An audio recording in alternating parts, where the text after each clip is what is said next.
Unbreakable Law 12, serve memorably. Here's the challenge. Think about the most memorable service you have ever received. Ever tell anybody about it? Now think about the service that you provide to your customers. How many people are talking about you? Let me give you the answer. Not enough. Memorable service cannot be a haphazard or once-in-a-while thing. It has to be on purpose. It's as much a game plan as marketing, advertising, or social media. To serve is to rule. Who are you ruling? You have heard stories of great service, Nordstrom, Lexus, AutoZone, Les Schwab, Zappos, and individuals in small businesses that have gone way beyond the norm to provide extraordinary service. You've probably heard them enough to make you sick, especially if your service is lousy. At the airport, you see a huge banner of an airline bragging about the satisfaction award that they just won from J.D. Powers. Huh? Am I missing something? When did an airline deserve to win anything?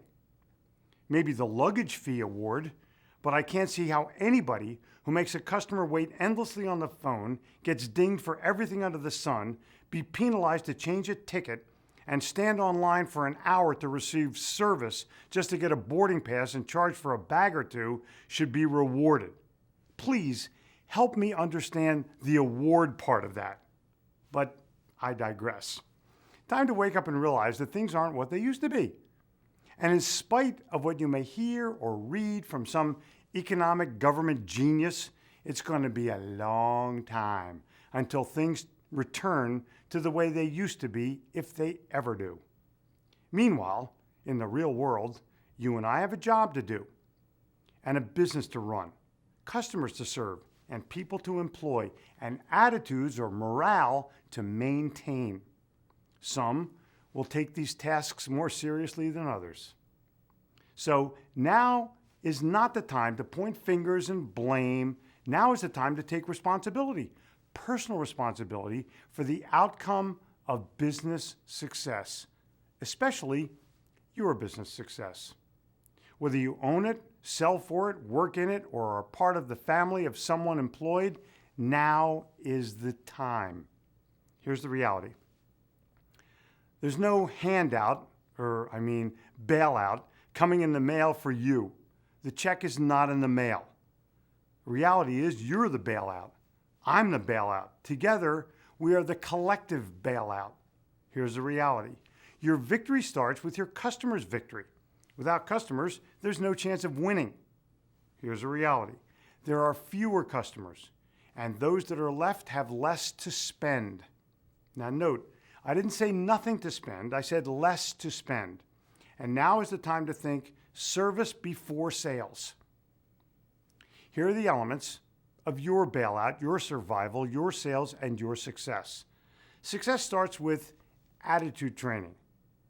If you or your coworkers are angry, afraid, or resentful, it's going to reflect in the way customers are served.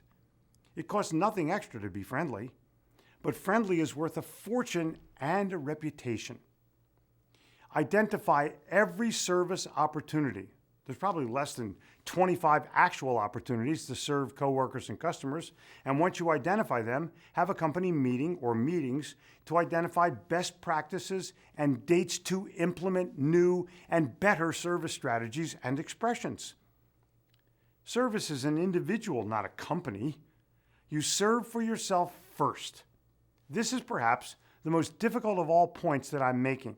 It means that you have to be personally responsible for everything that you say and do for yourself and for others. But here's the great news.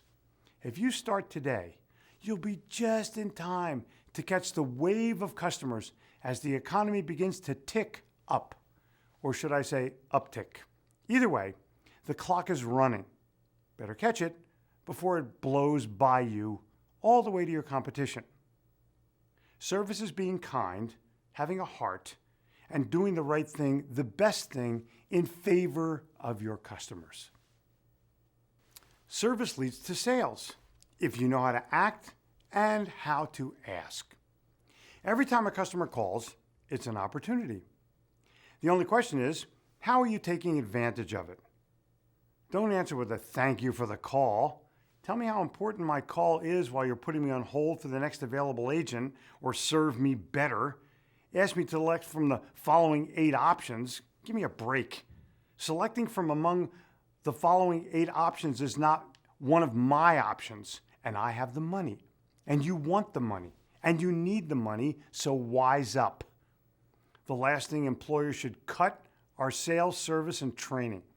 The first thing to cut is executive pay, then management pay, then eliminate middle management as needed, or make them salespeople and have them contribute to the effort.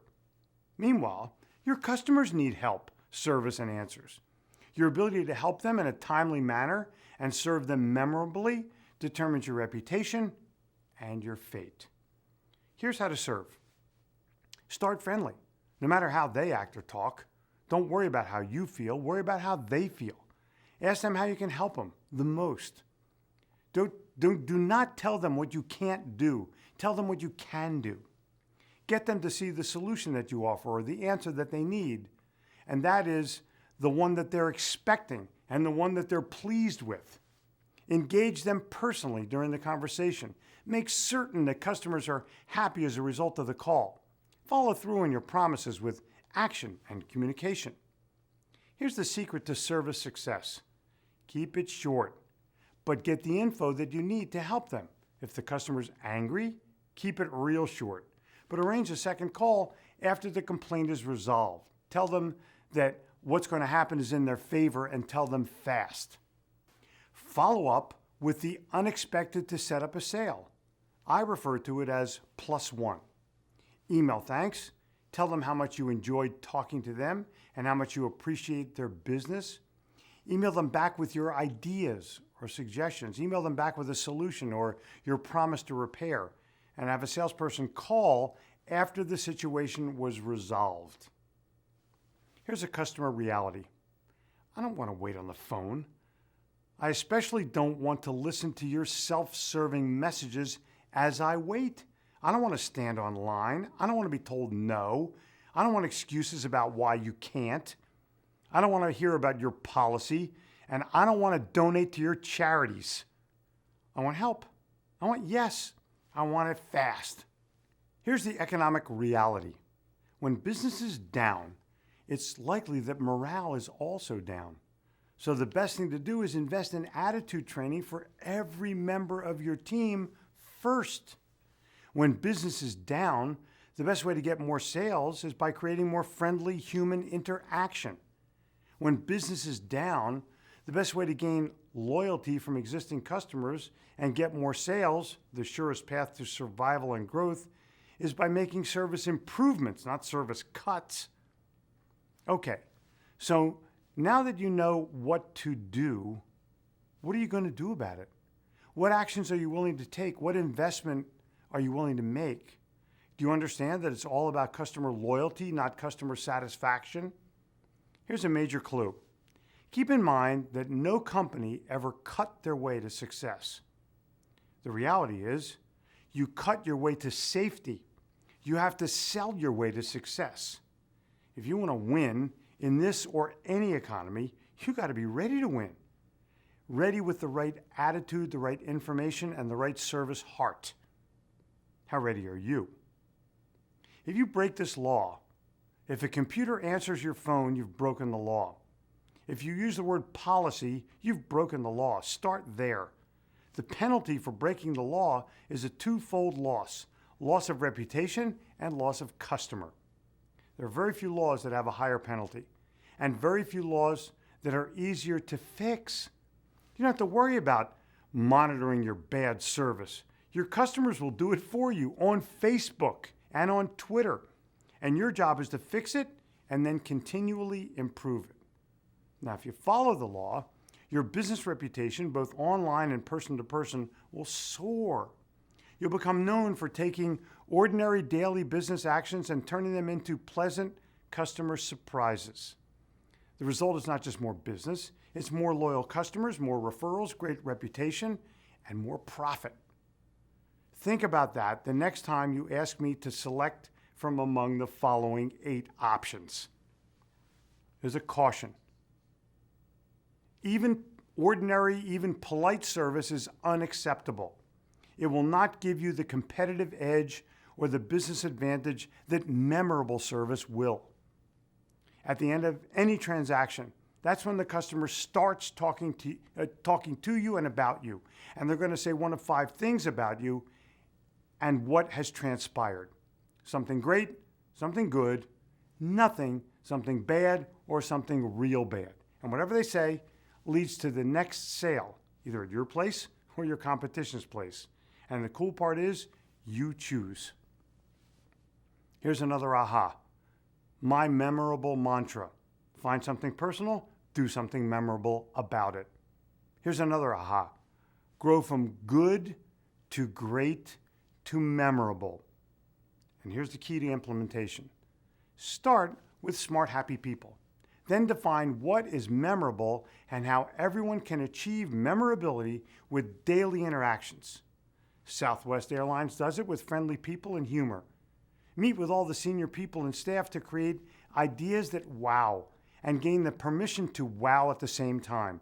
And then train and empower everyone with specific phrases and actions that they can take on behalf of customers.